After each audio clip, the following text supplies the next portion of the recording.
അപ്പോൾ ഗൈസ് നമ്മളിന്നൊരു get ready with me ആണ് കേട്ടോ ചെയ്യുന്നത്. അപ്പോൾ ഈ മെസ്സേജ് ഞാൻ നിങ്ങൾക്ക് വരുന്നു, never give up, be strong. അപ്പോൾ അതും പിന്നെ നമ്മുടെ സാറ ചേച്ചീൻ്റെ പാൻറ്റുമാണ് നമ്മൾ ഇടുന്നത്. ശരിക്കും ഈ വീഡിയോ മെയ് 4-ാം തീയതി എൻ്റെ ബർത്ത്ഡേൻ്റെ അന്ന് ഞാൻ എടുത്തതായിരുന്നു. പക്ഷേ അത് എഡിറ്റ് ചെയ്യാൻ സമയം കിട്ടാത്തതുകൊണ്ടാണ് നമ്മൾ ഇത്രയും വൈകിയത്. അങ്ങനെ അതൊക്കെ വേഗം തന്നെ ഇട്ടു.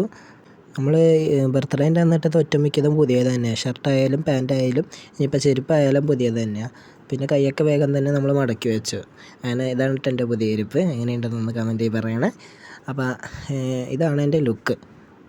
പിന്നീട് മൊത്തത്തിൽ നിങ്ങളെ കാണിക്കാൻ വേണ്ടി അവിടെ കിടന്ന് കുറേ കോപ്രായം കാണിച്ചു. ആ ലൈറ്റ് മറയ്ക്കാൻ വേണ്ടി അതും ഇതൊക്കെ കാണിക്കണത്. അപ്പോൾ അങ്ങനെ കുറേ കോപ്രായമൊക്കെ കഴിഞ്ഞ് നമ്മൾ വേഗം തന്നെ ഇറങ്ങി. അപ്പോൾ ഇതാണ് എൻ്റെ പുതിയ ഹെൽമെറ്റ്. അത് കാണിക്കാൻ മറന്നുപോയി. എൻ്റെ ജീവിതത്തിലായിട്ട് ആദ്യമായിട്ട് എൻ്റെ സ്വന്തമായിട്ടുള്ള ഹെൽമെറ്റാണത്. എങ്ങനെയുണ്ട്, നല്ലതല്ലേ? അപ്പോൾ അതാണ് എൻ്റെ ഹെൽമെറ്റ്. അങ്ങനെ നമ്മൾ മുടിയൊന്നും ഏരിയില്ല കേട്ടോ. ഈ സാധനം തലയിൽ ഇടാനുള്ളതുകൊണ്ട് മുടി ഏരിയില്ല. എന്നിട്ട് വേഗം നമ്മുടെ ഹെൽമെറ്റ് വെച്ച് നമ്മൾ ഇറങ്ങി. ശരി, ബായ്. അടുത്ത വീഡിയോ കാണാം. എല്ലാവരും സപ്പോർട്ട് ചെയ്യണേ.